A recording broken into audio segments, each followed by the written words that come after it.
when I was asked, who do you think will win the league? It's Man City, Liverpool, whatever names you want to throw at me, right? And the amount of rival fans that are like, I don't want Arsenal to win the league because Twitter will be horrendous. Like, is that what your life is about? Twitter? Like, really? Like, you can't hack a football team winning a trophy because your Twitter will offend you. What is going on here? Like, when Man United won the league, or when Man City win the league, or when Liverpool win the league, I'm like, that's really hurt me, man, because it wasn't Arsenal. I don't go, well, that's me off of Twitter. I won't be going on there. I won't be going on YouTube for a while. Dan, let me come in quickly. I couldn't give a damn. People have become accustomed to seeing us suffer. Like, that's the thing. They've become so comfortable with seeing us down and out, you know, having our rants, you know what I mean, having our foul mouth tirade, having our meltdowns, having our Twitter spaces where we're all kind of going at each other. People have been so used to turning to that for entertainment. Now that all they're left with is bitterness. Do you know what I mean? These guys are happy now. Do you know what I mean? These guys are optimistic now. Like, these guys, you know, they have hope now. And, you know, like, if they win something, you know, all of that goes for them. And I've noticed that about rivals. You know, like, we have actually arisen that level of hatred amongst our rivals. And I love it. I fucking love it. Let me cover quickly, because this is fun. I'm glad I'm on your channel to talk about this. Like, you've been in the YouTube space for a while. A lot of these guys, if you've got channels or not, or just as guests or whatever. And for myself, I've never seen anything like this. Like, it's unbelievable. Hate alongs. I see Matisse saying we'll get them next time. I'm like, what is this, bro? This is insane. Like, you know what it is, to finish up, yeah? We touched on what Gunnar Chris was saying, that you're right. But I think these guys try to use humor and ridicule to mask their anger. Mm-hmm. And you see it all the time, all of them, particularly with the Chelsea Man United fans. It is so clear with them. I mean, I've never seen, I saw Chelsea fans, 8-man panel for a watch along. I couldn't believe what I'm shocked as a grown man of 42 how deep it's gone for some of these guys. It's unbelievable. I've never seen anything like it. We've made up-alongs a thing. We've made up-alongs a thing. Before there was Arsenal getting to the top, near the top of the Premier League, there were no up-alongs. All of a sudden, we're near the title, near the trophies, and now there are up-alongs going left, right, and center. Credit to Expressions. There are up-alongs everywhere. Why? It's mad. I don't get it. Like, for me, like, honestly, like, when we were coming 8th, and 5th and all that, I never did hate alongs when, like, Spurs were losing or when Chelsea were losing or this. What is all this about? It's bizarre, man. And like, Arsenal fans wouldn't do it. Arsenal fans wouldn't do it. Bruv, we're relevant again, and I love it, and I'm here for it. And that's what people can't stand. They thought this season was going to be, Arsenal might struggle to get Champions League this year because they're in the Champions League and they might be fighting for top 4 again. And they cannot stand that now we're up there again. And it's brilliant. I'm here for it. It's really funny, Dan, because the only argument they have is, you know, what have you won, right? That's the only thing left for them to hang on to. And once we win that trophy, right, it's just game over because there's nothing left to say anymore.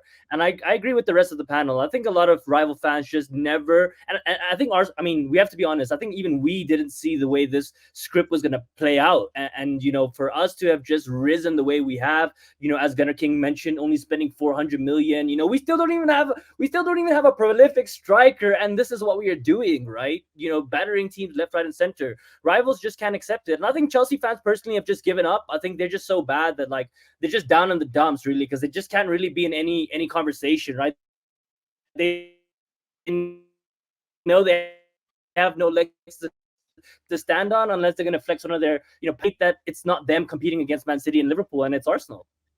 Yeah, 100%, man. Listen, go on, Elliot. The slogan, trust the process, means something. Yeah. Trust the process means something. Now Man United's going through their process. Now Chelsea's going through their process. Yeah. Now all these other clubs are going through the process. When everybody trust the process. Let's trust the process. They all now, they were laughing at it. Now they it's mad, really. It's crazy. That's the thing part. They've mocked the process, right? But now to mask the shortcomings in their own, they turn around and they say, well, I needed 5 years or he needed 4 years. You know, it's like, well, it's funny. What you lot don't rate him. You all say he's not a good manager. You all say we'll never win anything with him. You all say we're never going to win anything of merit for a very long time. But the moment stuff hits the fan at your club, you're pointing to our club and saying, well, look where Arsenal are now. That's where we could be if we just had a bit of patience. And I'm like, well, that's interesting.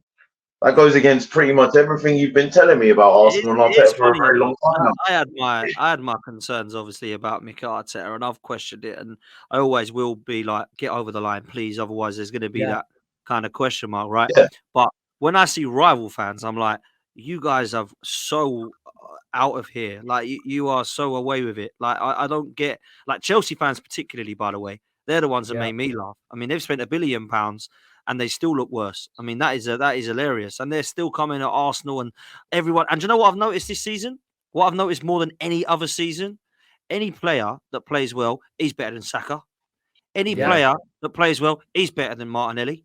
I don't get it. I never heard this before. But when we were 8th and 5th, no one was better than Saka and Martinelli. Now everybody is.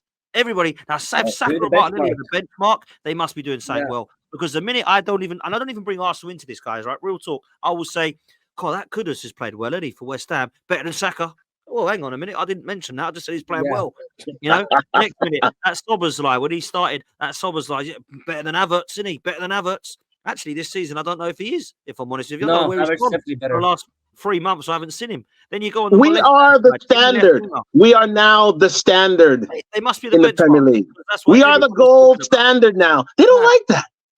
Cole they Palmer don't like that our players would be compared to everybody else's. Everybody says, well, he ain't no Saliba or Gabriel. He's no Saka. He's no Odegaard. And soon, when that striker comes in, he won't be that guy.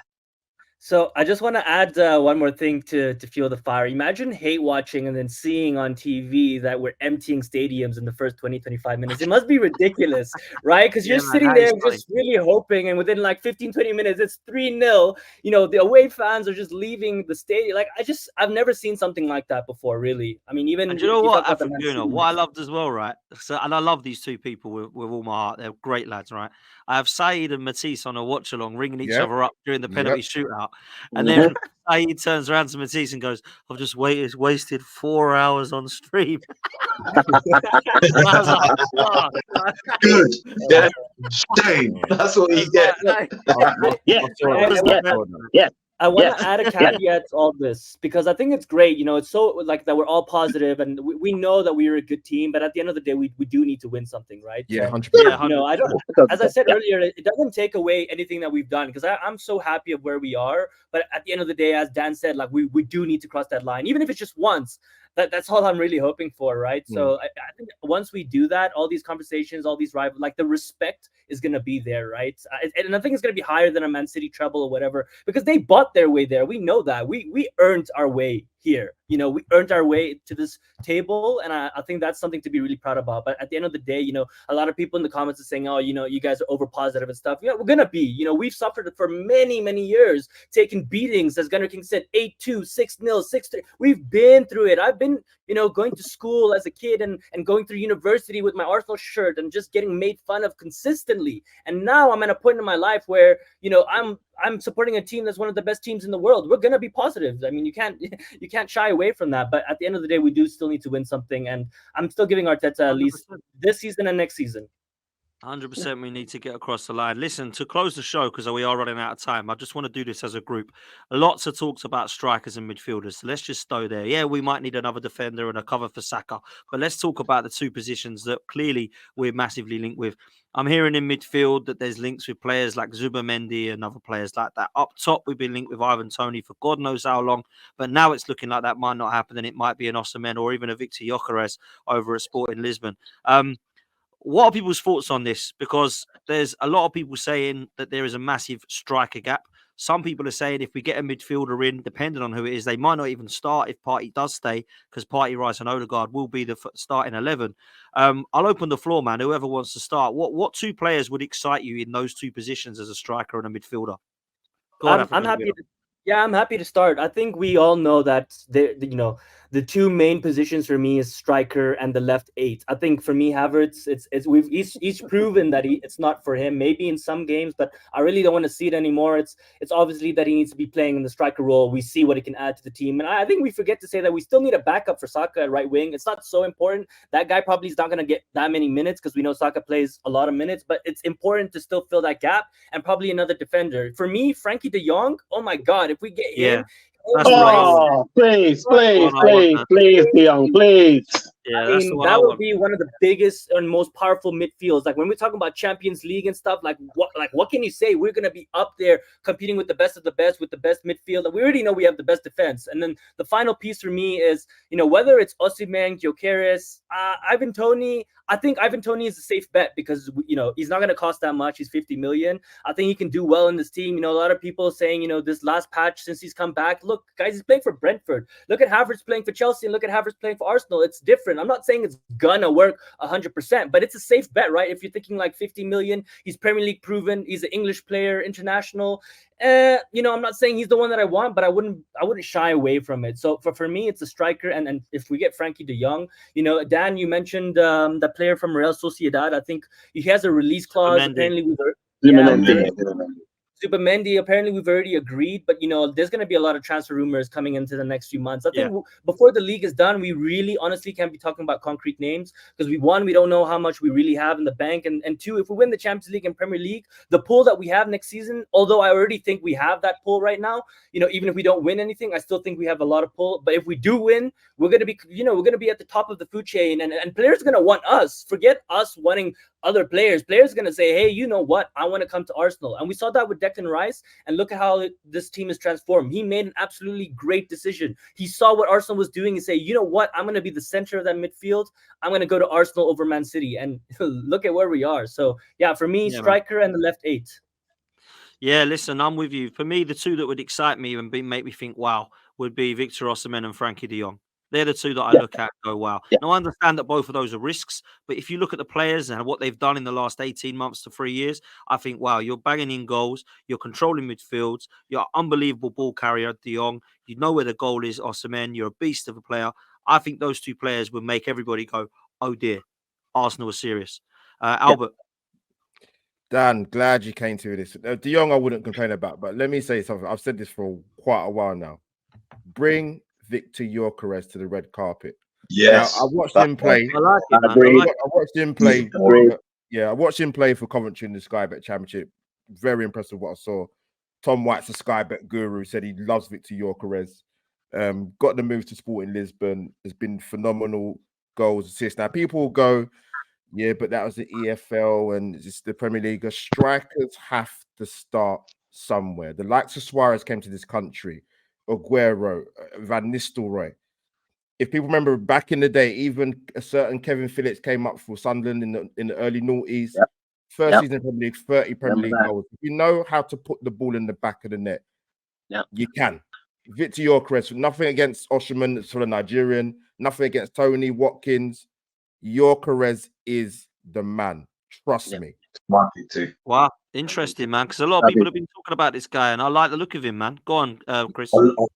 I looked at his record earlier. What is he? He's got I think he's got like 24 goals in 27 games in the league. Yeah. He's got 10 assists as well. Like, the thing is, his all-round game, like he can drift into tunnels. Yeah. Do you know what I mean? He can play with his back to goal, facing goal, use both his feet, good in the air, good awareness, good team player. Like, I just think he's more complete. Like, he plays in the mold of a complete player. Like, he can switch from being a service-reliant striker that kind of stays in and around the box, but he also has qualities that you would see in a false nine, in his game as well. He's really exciting for me. Like, I think, yes, Osimhen, has got the pedigree of, sort of winning a Serie A title, being pivotal to that, doing really well with Nigeria. And yes, Ivan Toney has the Premier League experience. But, Toney being 28, how, is that a long-term option? Osimhen, I think for the money you're going to pay for him, I just think, you know, has he kind of lived up to the expectations of last season, this season? And also with his injury record, I'm just like, there's something there. I can't explain it. You know, like I think he's a great player. You know, he has the attributes to be a top striker, but these things they leave me raising questions. But you know, this guy Krez, the more I watch of him, I really like him. Play that release, man. Play it, man. The new Zlatan. Yep. Yeah, a lot of people made me laugh. They did say that. The new Zlatan, and Sweden have got a good front three now, you know, with Alexander Isak, who another player we link with. I love Isak. I love Isak. It's just his injuries for me. That's the only downfall. But I think he's a top player. Elliot, I'll let you have the last say on this, man, before we come to a close. What you saying, midfield and striker? Okay, top 3 striker candidates. Number 3, Osimhen. I think he's a fantastic player, but you know how Napoli do in terms of the negotiation. They're absolute assholes when it comes to that. So it's going to be a long, drawn out summer, and they're going to siphon every penny from us. So he's number 3. Number 2, Alexander Isak. I really like this guy. We've heard what Ornstein said today, that we are looking at him, that we are, venturing a glance at him, give him the word in the show light saying, yeah, you want to come to, you want to stay here permanently in London instead of shopping around here? Come on down. So he's number 2, but number 1, definitely Victor Gyökeres. That guy is the number 1 target for me of this club this summer. The guy's electric at the moment. He's so hot right now, as they said in Zoolander. He's so hot right now, and he's just lighting up the Portuguese league. He has that pedigree. He's been in the championship. The championship is a dirty, grungy, nasty division, and if you can pull through that, and if you can pull through that with medal in tow, and he nearly brought Coventry up to the Premier League. Do remember that. It was only a few penalties away from bringing them up to the Premier League, and then what would he be rated now? So thank goodness we had that he was he was relegated, and he went to Portugal. That lowered his value just that little bit. Now Sporting want to try to re-sign him and re-up his value to I think it's about 100. They want to give him 87 mil, roughly about that. Yeah, but they're trying to. What Elias is saying is that they're trying to re-sign him so that they can increase it, because they know already they can increase it. Yeah, exactly. Yeah. So they want to get him up to 120 euros, so about 100 million pounds. So they're trying to do that. They're trying to push for that. But I hope that he resists that. With the idea that Arsenal are coming in for him, you say, "Yo, listen, let me just get out of here." And I've given you a great year, but that'd be my number 1 target in the striker position. Midfield, again, Zubamendi, number 3. He's good, but is he great? Is he going to raise the bar here within our midfield? I don't think so. And again, I don't think Partey's leaving. I don't think Partey's leaving for another year. I think there's no money out there. There's no sort of quest that's out there that really would bring him forward. I think number 2 would be Douglas Luiz. I think when Arteta has a hard on for a player.